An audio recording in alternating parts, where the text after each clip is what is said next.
Today I'm going to show you exactly how to create CRM notes using Zapier. This is the automation that saves your team from copying and pasting meeting summaries, form responses, and support tickets by hand. So let's jump in. I'm already at the Zapier dashboard. Go ahead and log in at zapier.com if you are not already here. Once the dashboard loads, you will see the Create button in the upper left corner. Click Create, then select Zaps from the dropdown. The Zap editor opens, and this is where we build the whole automation. The first thing Zapier needs is something to react to. Click the trigger step, and let's pick the app that starts this workflow.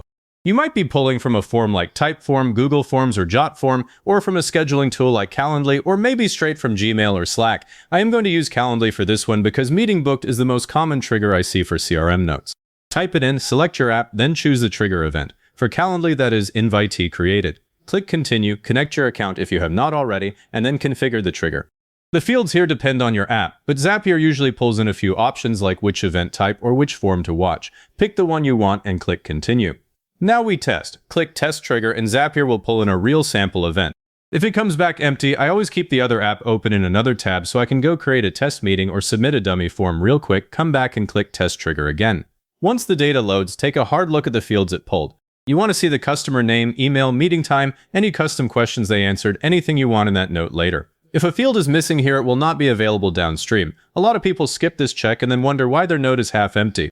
With the trigger tested, click the plus button below it. This is the action step and we are searching for our CRM. HubSpot, Salesforce, Zoho, Pipedrive, whichever you are on. I am going to use HubSpot. Select it and now look for an action called Create Note.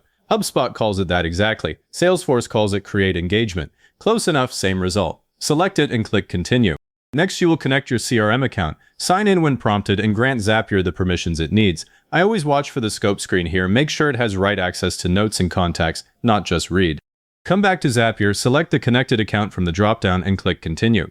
This next field is the one most people get wrong. You need to associate the note with a contact or a company so it attaches to the right record. The field will say something like Associations or Contact ID.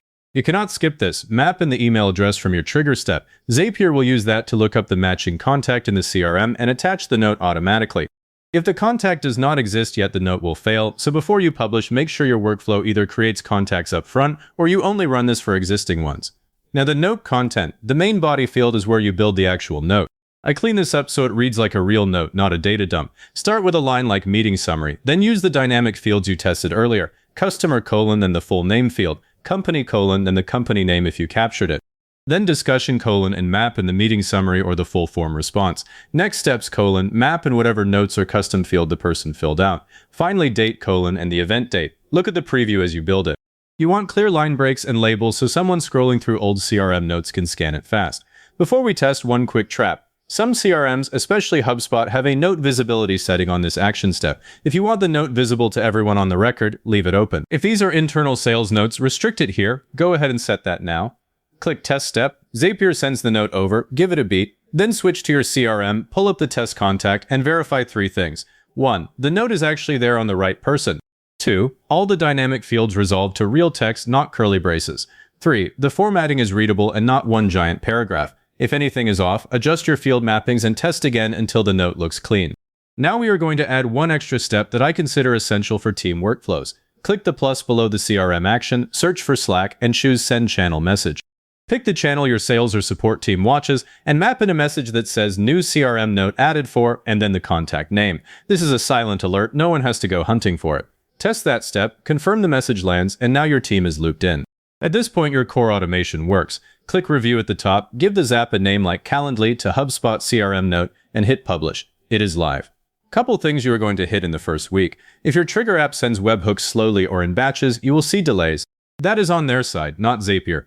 Check the Zap History tab. It shows you exactly when each trigger fired and whether the CRM step completed. If you ever see an error about contact not found, it means the email from the trigger does not match anyone in the CRM yet. You fix that by adding a find or create step before the note creation. On a paid plan, keep an eye on task usage. Each note plus that Slack alert is 2 tasks. If you are on the free plan, you will hit the limit fast with a busy calendar. And that is it. If this saved you the headache of manual note entry, leave a like, hit subscribe so you catch the next one, and leave a comment saying this was helpful. Comments are what push this to other people looking for the same thing.